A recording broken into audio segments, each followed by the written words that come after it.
શું તમારું વજન વધુ છે અને તમે ઘણા બધા પ્રયત્ન કરો છો છતાં પણ વજન ઘટતું નથી? તો આનું કારણ હોઈ શકે છે ઇન્સ્યુલિનનું વધુ પડતું પ્રમાણ અને ઇન્સ્યુલિન રેઝિસ્ટન્સ, મતલબ કે ઇન્સ્યુલિન બરાબર કામ નથી કરતું. અને આ જ કારણથી ઓબેસિટી એટલે કે સ્થૂળતા અને મોટાપા, blood pressure, pre diabetes, heart attack અને સ્ટ્રોક મતલબ કે પેરાલિસિસ અને લકવો પણ થઈ શકે છે. આ વિડીયોમાં આપણે ખૂબ જ સરળ ભાષામાં સમજીશું કે ઇન્સ્યુલિન શું છે, ઇન્સ્યુલિન રેઝિસ્ટન્સ કેમ થાય છે અને સૌથી વધુ મહત્ત્વનું તેને કેમ સુધારી શકાય. આ વિડીયોને અંત સુધી જોજો, કેમ કે વજન ઘટાડવા માટે અને ડાયાબિટીસ અને તેના જેવા બીજા કોમ્પ્લિકેશન્સ અટકાવવા માટે આ માહિતી સમજવી ખૂબ જ જરૂરી છે. આપને કોઈ પણ પ્રશ્ન હોય તો પૂછી શકો છો, હું એનો જાતે જ જવાબ આપીશ. આ વિડીયોને વધુને વધુ શેર કરજો, કેમ કે વજન ઘટાડવા માટે આ માહિતી ખૂબ જ ઉપયોગી છે. હું છું ડૉક્ટર ધર્મેશ ગોહેલ, નવજાત શિશુ તથા બાળરોગ નિષ્ણાંત. મારી હોસ્પિટલનું નામ છે નક્ષત્ર બાળકોની હોસ્પિટલ અને મારી હોસ્પિટલ આવેલી છે રાજકોટમાં, રેબર રોડ ઉપર, નાગરિક બેંક ચોક પાસે. સૌપ્રથમ એક સરળ પ્રશ્ન કે ઇન્સ્યુલિન ખરેખર આપણા શરીરમાં કરે શું? જો આ સમજાઈ જશે તો આગળની બધી માહિતી સરળતાથી સમજાઈ જશે. ઇન્સ્યુલિન એ આપણા પેનક્રિયાઝ એટલે કે સ્વાદુપિંડમાંથી નીકળતો એક પ્રકારનો હોર્મોન એટલે કે અંતઃસ્ત્રાવ છે. આ ઇન્સ્યુલિનનું મુખ્ય કામ છે આપણા બ્લડની અંદર, આપણા લોહીની અંદર સુગર એટલે કે ગ્લુકોઝનું પ્રમાણ કંટ્રોલ કરવાનું, એને વધુ પડતું વધવા નહીં દેવાનું. આપણા ખોરાકમાં મુખ્યત્વે 3 પ્રકારના પોષક તત્વો હોય છે.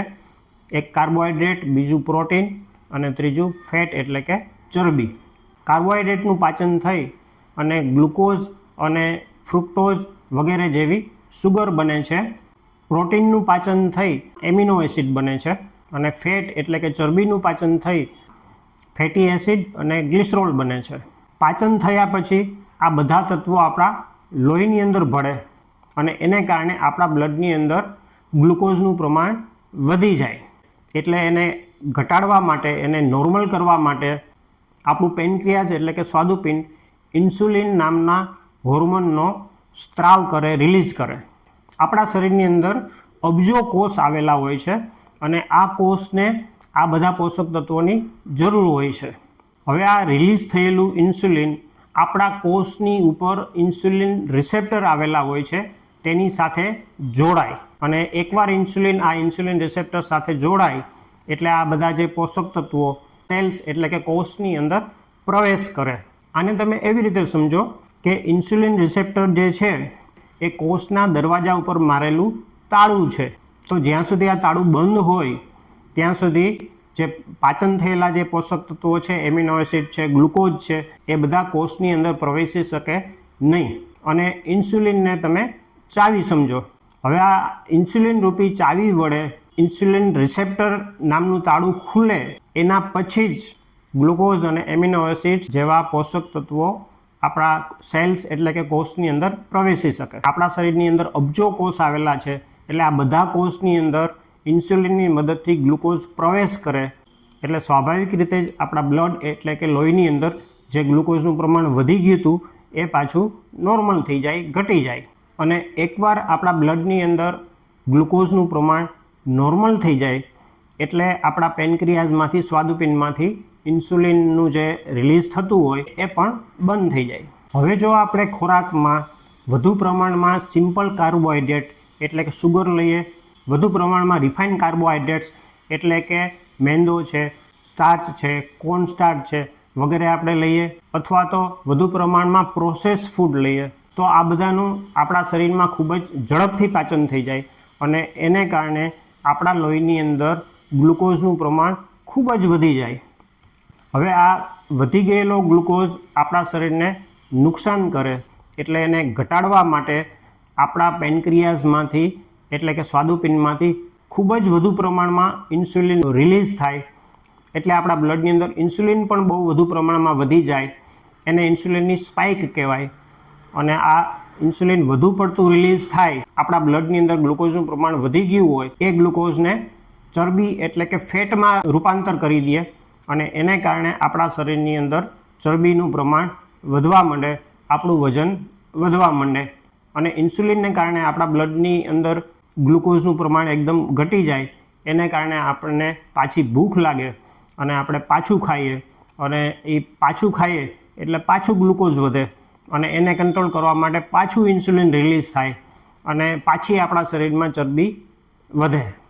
અને આવી રીતે એક વિશિયસ સાયકલ એટલે કે એક ઝેરી ચક્ર ચાલ્યા કરે, જેને કારણે આપણું વજન સતત વધતું જ જાય.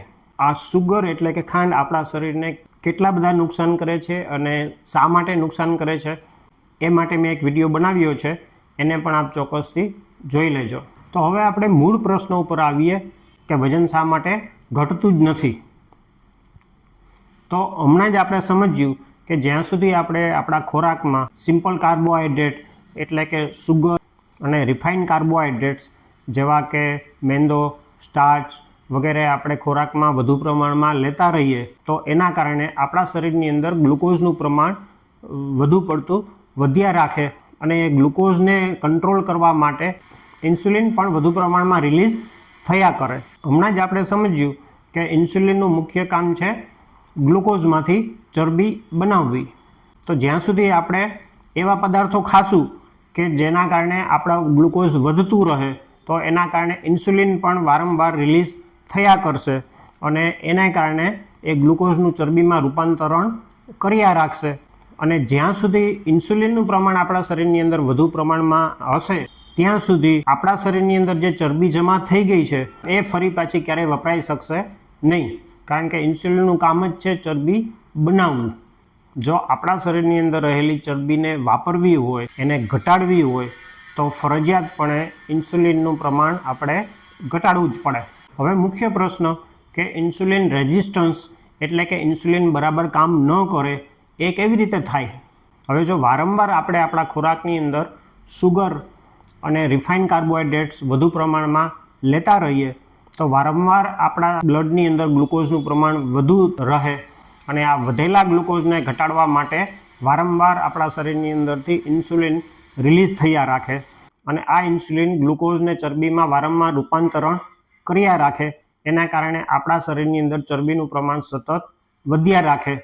હવે જો આવું બહુ લાંબા સમય સુધી ચાલે તો પછી શું થાય કે આપણા શરીરની અંદર ચરબીનું પ્રમાણ વધી જાય, આપણા પેટની અંદર ચરબીનું પ્રમાણ વધી જાય, અને આપણા જે ચરબી માટેના જે ફેટ સેલ્સ હોય એટલે કે એ ચરબી માટેના જે કોષ હોય એ હાઉસફુલ થઈ જાય, એની અંદર વધુ પડતી ચરબી જમા થઈ જાય, પછી અંદર વધુ ચરબી માટે જગ્યા ન રહે, એટલે પછી એ શું કરે કે આ ટાઈપના જે બધા ફેટ સેલ્સ એટલે કે ચરબીના કોષ હોય એ પોતાની ઉપર જે રહેલા ઇન્સ્યુલિન રિસેપ્ટર્સ એની સંખ્યાને ઘટાડી દે, અને એને કારણે ઇન્સ્યુલિન બરાબર કામ ન કરી શકે. એના કારણે ઇન્સ્યુલિન ચરબીના કોષોની અંદર ગ્લુકોઝને ન પ્રવેશ કરાવી શકે.